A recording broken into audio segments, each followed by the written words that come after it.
Bonjour Lynne-Marie, comment ça va? Écoute, on a un événement qui s'en vient bientôt en Oui, avril, puis j'aimerais ça que tu nous en parles un petit peu. oui. Alors c'est un atelier dont le titre est Votre histoire personnelle au service de votre crédibilité professionnelle. Alors je pense que le titre nous donne déjà des bonnes indications du sujet de l'atelier.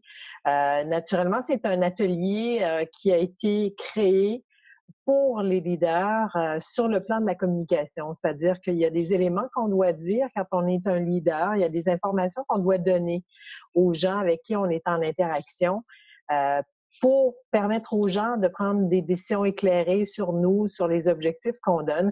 Alors, votre histoire personnelle au service de votre crédibilité professionnelle a été conçue dans cette optique-là, d'aider les leaders à savoir, dans le fond, qu'est-ce qu'on doit dire et comment on doit le dire quand on parle de nous et dans quelle mesure notre histoire peut faire une différence pour notre interlocuteur. Raconte-moi, écoute, je sais que cette formation-là, tu l'as faite depuis longtemps à Québec. Tu as eu beaucoup de leaders qui sont venus y assister. Qu'est-ce que les leaders, comment dire, en ressortent quand ils sortent de cette présentation, qu'est-ce qu'ils gagnent? Pourquoi ils trouvent ça important? Pourquoi ils trouvent ça intéressant? D'abord, c'est comme une prise de conscience par rapport à notre histoire, justement. Qu'est-ce que mon histoire personnelle vient faire là-dedans? Et souvent, Fabienne, la réaction des gens, c'est ben, je vais pas commencer à raconter mon histoire parce que moi, j'aime pas quand les gens parlent de leur histoire personnelle. Mais quand on parle de l'histoire personnelle, on parle pas nécessairement de votre quotidien, des céréales que vous avez mangées le matin, puis du nombre d'enfants que vous avez.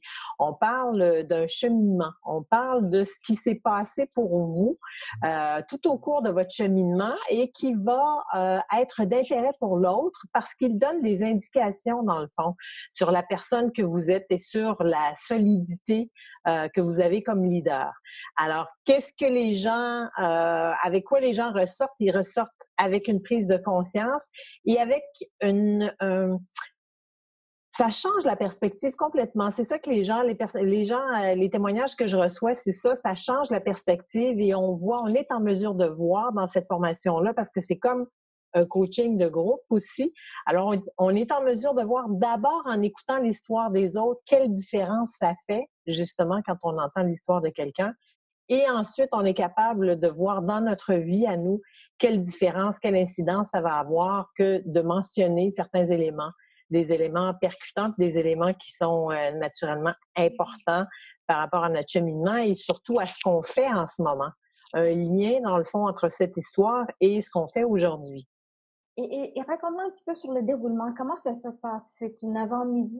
Comment ça se passe? Oui, en fait, c'est 3 heures. C'est un atelier de 3 heures. Et au cours de cet atelier, je vais vous présenter des histoires de gens. Donc, je vais vous donner un aperçu pour vous permettre de voir en quoi votre histoire personnelle peut faire une différence. Et on va ensuite creuser tranquillement. Il y a des exercices qu'on fait. Il y a de l'échange avec les autres, il y a du réseautage qui se fait et l'opportunité ensuite d'échanger avec moi et d'avoir du coaching personnel avec moi sur justement à partir du moment où vous allez avoir fait les exercices et fait émerger les éléments importants de votre histoire, comment les communiquer maintenant. Alors, on va travailler là-dessus aussi. On travaille sur tous ces aspects-là. Quand les gens viennent te voir, c'est quoi leur principale frustration? C'est quoi qu'ils viennent chercher dans cette formation-là? Ben, souvent, on ne sait pas qu'est-ce qu'on doit dire exactement sur nous et le réflexe, les gens ont eu des mauvaises expériences des fois en parlant de leur histoire personnelle et l'autre chose, je pense, qui revient le plus souvent aussi, c'est que on pense que notre histoire personnelle a pas d'affaire dans notre vie professionnelle. Et souvent, les gens ont fait une coupure comme entre les deux et ils se rendent compte que cette coupure-là est pas nécessairement à leur avantage. Alors, ce qu'ils viennent chercher, c'est comment ils doivent gérer ça dans l'avenir pour pouvoir utiliser ça, mais à bon escient et pour que les résultats soient ce qu'ils veulent, c'est-à-dire qu'il y ait davantage d'influence sur les autres et être capable d'assumer plus de leadership. Quoi dire et quoi ne pas dire? Donc, c'est un peu ça que tu vas leur montrer. Oui, quoi dire, quoi ne pas dire et comment le dire pour que ça ait un effet sur les autres, l'effet qu'on souhaite, c'est-à-dire augmenter notre capacité d'influence. C'est super. Et actuellement, tes clients dans le coaching, je sais que tu as beaucoup de clients de chefs d'entreprise, tu as des politiciens aussi. Est-ce que c'est le même conseil que tu donnes aux deux ou est-ce qu'il y a une grande différence entre les deux? En Comment ça fait, non, c'est exactement le même conseil et l'atelier est né justement du travail que je fais sur une base quotidienne avec des leaders parce que je me suis rendu compte à travailler avec eux à quel point leur histoire personnelle pouvait faire une différence dans leur capacité d'influencer les autres et c'est pour ça que l'atelier a été créé. Donc, c'est exactement la même chose avec eux et même je fais du coaching avec des gens et quand je commence un coaching avec des gens, maintenant, je les invite à venir à l'atelier justement, qui est un coaching de groupe pour qu'ils puissent réaliser et voir encore plus facilement comment notre histoire personnelle fait une différence sur notre crédibilité professionnelle. Donc, c'est un atelier vraiment à ne pas manquer. Il y a des exercices pratiques, les gens partent avec des outils. C'est En certain, c'est certain. ils ont tout ça, là. Oui, c'est certain qu'ils repartent avec une vision différente de quand ils sont arrivés. Ils repartent avec la capacité de continuer d'explorer cet outil-là qui est notre histoire personnelle aussi. Parce que vous vous en doutez, bon, 3 heures, naturellement, en 3 heures, on change pas le monde, mais en 3 heures, on a le temps de voir qu'est-ce qu'on doit changer et comment on peut le changer dans l'avenir.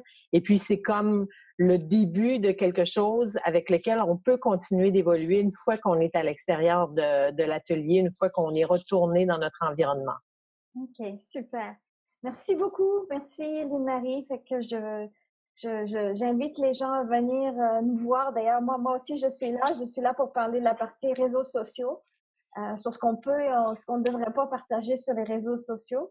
Alors, j'ai bien hâte à cette présentation. Alors, c'est le 19 avril à Montréal, à l'hôtel Marriott Courtyard sur René Lévesque, proche du complexe des Jardins. C'est très facile d'accès et on va mettre le lien en bas pour que les gens puissent s'enregistrer. S'inscrire et oui, ce sera très agréable donc de faire ça avec toi et d'avoir la partie médias sociaux qui est très importante aujourd'hui dans notre façon d'interagir avec le reste du monde sur le plan professionnel.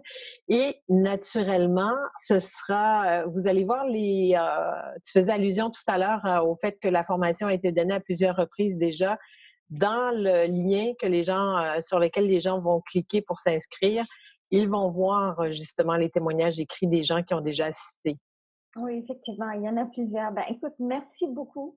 Merci Merci à toi. Fabienne. À bientôt. On se retrouve le 19 avril. On se retrouve le 19 avril.